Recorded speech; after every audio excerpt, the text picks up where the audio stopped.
Hi friends, you all are welcome on my YouTube channel my online classroom science.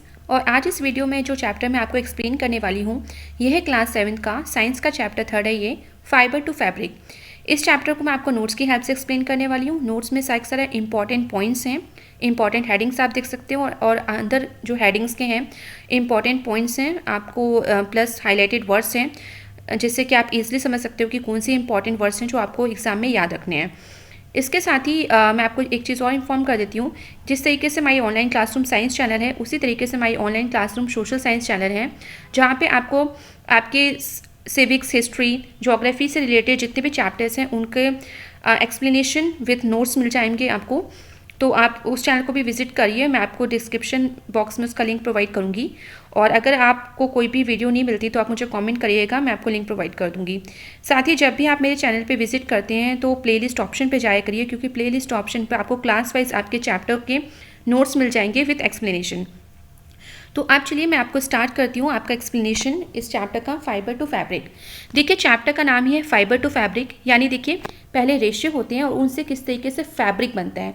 जिस तरह से आपने अपने घर में देखे होंगे तरह तरह के कपड़े होते हैं, कुछ कपड़े जैसे आपने पहने हैं, कुछ कपड़े बेडशीट हैं, कर्टेंस हैं। तो इस तरह से आपके ठंडियों के कपड़े अलग होते हैं, गर्मियों के कपड़े अलग होते हैं। तो किस तरीके से फैब्रिक, ठीक है, जो रेशे हैं वो किस तरह से फैब्रिक का रूप लेते हैं।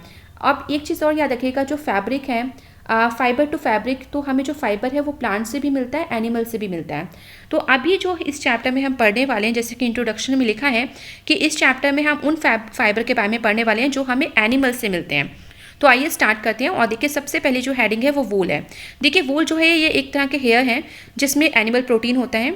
ये हमें किन किन जानवरों से प्राप्त होता है, तो ये वूल जो है हमें शिप, गोट्स, याक और इस तरह के अदर एनिमल से हमें प्राप्त होता है। हेयर जो होते हैं वो पुअर कंडक्टर होते हैं हीट के, और इसी वजह से ये इन्हें गर्म रखते हैं जानवरों को। इसके बाद देखिए प्रोटेक्टिंग देम फ्रॉम कोल्ड, तो वही है कि ठंड से बचाव करते हैं।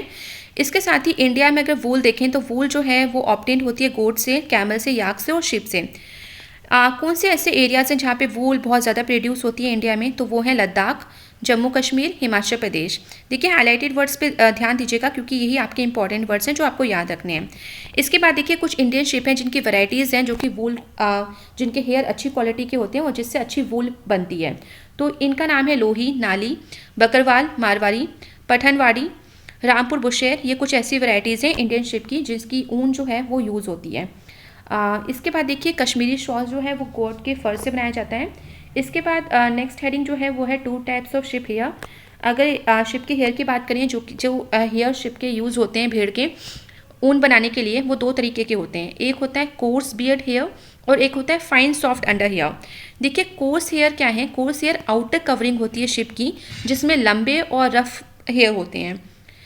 फाइन सॉफ्ट हेयर क्या होते हैं, फाइन सॉफ्ट हेयर वो हेयर होते हैं जो स्किन, जो शिप की जो स्किन होती है उसके बहुत ही क्लोज होते हैं और ये बहुत ही फाइन क्वालिटी के सॉफ्ट हेयर होते हैं। और ये जो फाइन सॉफ्ट अंडर हेयर होते हैं इनको फ्लीस नाम से भी जाना जाता है। अच्छा, ये इतनी स्किन के पास होते हैं शिप के कि इनको निकालते टाइम कई कई बार जो एनिमल्स की जो शिप की जो स्किन है वो भी छिल जाती है, जिससे उन्हें काफ़ी पेन होता है। पर फाइन हेयर जो होते हैं वो वहीं पे मौजूद होते हैं। फाइन हेयर जो होते हैं ये वूल बनाने के लिए इस्तेमाल होता है। सम ब्रीड्स जो हैं शिप की कुछ ऐसी प्रजाति हैं जो फाइन अंडर हेयर प्रोड्यूस करने के लिए उनका यूज़ किया जाता है। ऐसी कुछ वैरायटीज़ को सिलेक्ट किया जाता है जिनके जो ये फाइन हेयर हैं बहुत अच्छे होते हैं। फिर उसके बाद उनको सिलेक्ट करने के बाद उनकी क्रॉस ब्रीडिंग करी जाती है और क्रॉस ब्रीडिंग करने के बाद उनसे ही ऐसे एनिमल्स मतलब और अच्छे क्वालिटी के बाल प्राप्त करने वाले एनिमल्स प्राप्त किए जाते हैं, यानी और अच्छी वैरायटी के शिप प्रोड्यूस होती हैं। और ये जो इस तरह से जब ब्रीडिंग के प्रोसेस से जब soft fine hair variety animals प्राप्त होते हैं तो उनको सिलेक्टिव ब्रीडिंग कहते हैं। अब आते हैं शिप पे। तो शिप देखिए हार्बीवोरस एनिमल्स हैं, ट्रॉपिकल जोन्स ऑफ अर्थ में रहते हैं। ये डोमेस्टिकेटेड शिप है, यानी इनको पाला जाता है मीट, मिल्क, हाइड और वूल के लिए। भेड़ अक्सर जो है वो झुंड में ही रहती हैं। इसको झुंड को इंग्लिश में फ्लॉक्स कहते हैं। ग्रुप में रहना पसंद करती हैं, जहाँ भी रहती हैं, जहाँ भी चलती हैं, तो ये ग्रुप में ही चलती हैं। प्रोसेसिंग क्या है, फाइबर्स इनटू वूल, यानी किस तरह से फाइबर से वूल बनता है।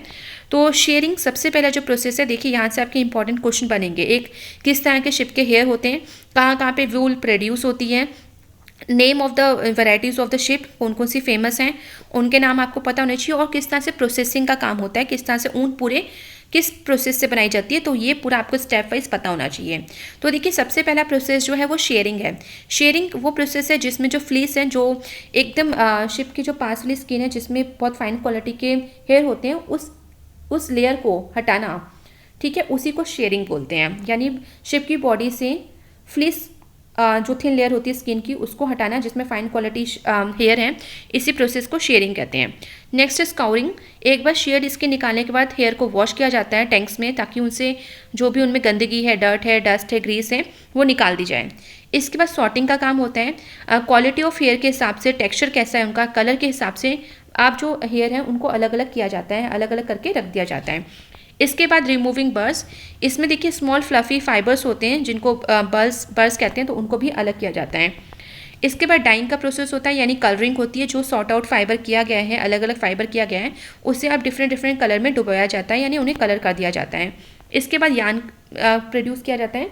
तो यान किस तरह से, जो फाइबर्स हैं डिफरेंट कलर्स में डाइंग होने के बाद उन्हें स्ट्रेटन, उन्हें सीधा किया जाता है, कॉम किया जाता है ताकि एक एक रेशे ठीक हो जाए उनके, फिर रोल्ड कर दिया जाता है, उनको यान्स में कन्वर्ट कर दिया जाता है, जिससे कि आप जो स्वेटर्स बनाए जाते हैं, वुलन क्लोथ्स बनाए जाते हैं, तो ये यान से ही बनते हैं।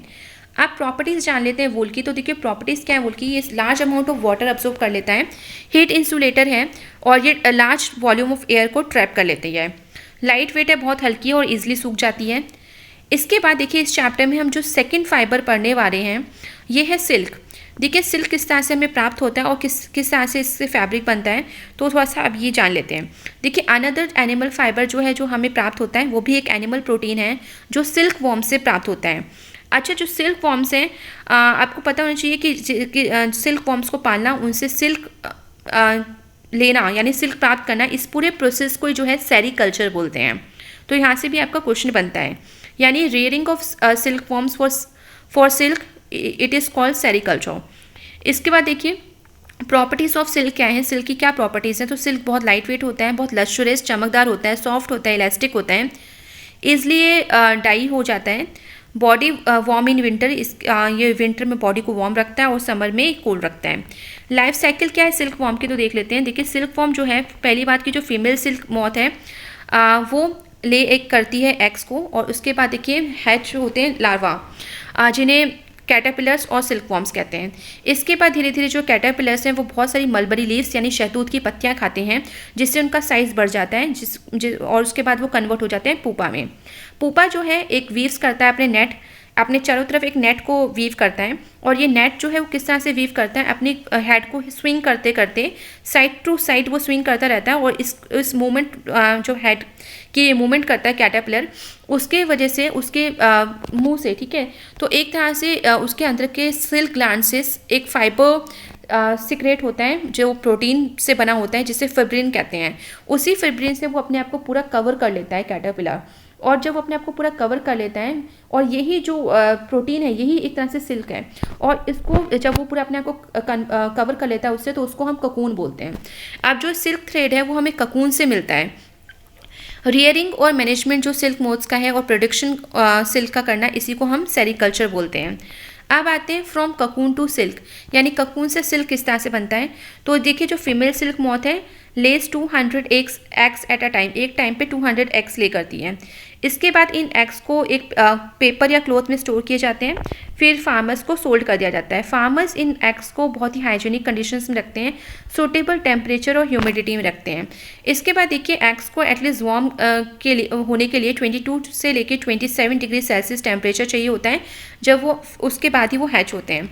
इसके बाद देखिए वो मलबरी लीव्स खाना स्टार्ट कर देते हैं, और जो लार्वा होते हैं उनको फिर यहाँ पे कैटरपिलर्स कहते हैं, जो कि दिन रात खाते हैं और उनका साइज़ बढ़ जाता है। आफ्टर एक मंथ आप देखोगे कैटरपिलर्स जो हैं वो अब पत्तियाँ खाना बंद कर देते हैं, और इसके साथ ही उनके लिए जो रहने के लिए टाइनी चैम्बर बैम्बू के बनाए जाते हैं उसमें वो घुस जाते हैं, और वहाँ पे वो अपने आप को फिर से वही प्रोसेस करते हैं कि हेड को साइड टू साइड मूव करते हुए उनके जो ग्लैंड्स हैं उनसे एक प्रोटीन सिक्रेट होता है, जिससे पूरा वो अपने आप को कवर कर लेते हैं। इसी को ककून बोलते हैं। तो वो ककून में कन्वर्ट हो जाते हैं, और जो मैंने आपको बताया कि वो जो थ्रेड है जो जिससे अपने आप को वो कवर कर रहे हैं, तो वही जो है वो सिल्क है। तो फिर कैटरपिलर जो है स्पिन कर लेते हैं ककून्स, उसके अंदर घुस जाते हैं एक तरह से, और सिल्क मोथ ग्रो करते हैं।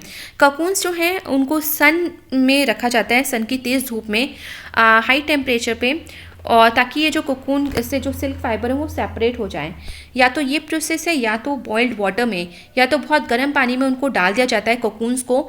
तो इससे भी क्या होता है, इससे भी जो सिल्क फाइबर है वो सेपरेट हो जाता है। तो ये दो प्रोसेस हैं जिससे कि जो है सिल्क फाइबर कोकून से प्राप्त किया जाता है। ये जो फाइबर्स है इसके बाद कलेक्ट किया जाता है और उसके बाद प्रोसेस किया जाता है, जिसको रीलिंग द सिल्क कहते हैं।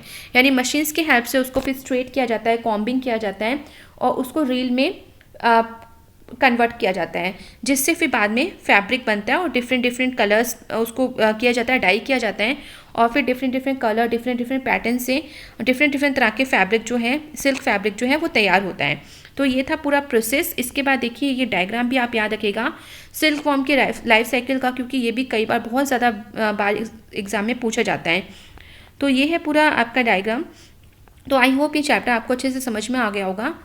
और देखिए इनसाइड द ककून यहाँ पे लिखा है कि इनसाइड द ककून, अगर आप ककून को छेड़े ना, अगर वो फार्मर्स जो हैं अगर सिल्क प्राप्त करने ना चाहें और ये ककून को अगर वो धूप में ना रखें और वाटर में बॉईल ना करें, तो कोकून के अंदर फिर कैटरपिलर जो है वो पूपा में कन्वर्ट होता है, ठीक है।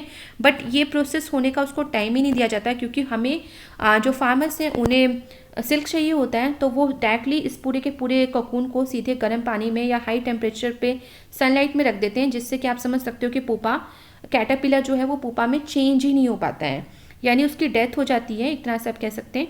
तो ये पूरा का पूरा प्रोसेस है। अगर देखिए जो pupa changes into a moth, the moth comes out of the cocoon. तो ये सारा का सारा प्रोसेस आप देख सकते हो कि किस तरह से पूरी की पूरी लाइफ साइकिल चलती रहती है। बट यहाँ पे एक एरो ये भी शो कर रहा है कि अगर आप ककून ना टच करो तो वो आगे कन्वर्ट हो जाएगा, ठीक है। आप देख सकते हो किस तरह से विंग्स आगे हैं एडल्ट मॉथ्स में, ठीक है। अगर आपने वो चीज़, बट अगर आपने बीच में ही उसको धूप में रख दिया और बॉईल कर दिया, तो उसके बाद तो फिर ये प्रोसेस जो है कि मॉथ में कन्वर्ट होंगे पुपा और एडल्ट मॉथ में कन्वर्ट होंगे, तो वो पॉसिबल नहीं है। हाँ, फार्मर्स ये है कि एग्स लेइंग के लिए कुछ ककून रख सकते हैं इस तरीके से, जिससे कि पुपा कन्वर्ट हो और फिर एडल्ट मॉथ बने और फिर से उनको न्यू एग्स मिलें, जिससे कि उन्हें मार्केट से एग्स खरीदना ही ना पड़े।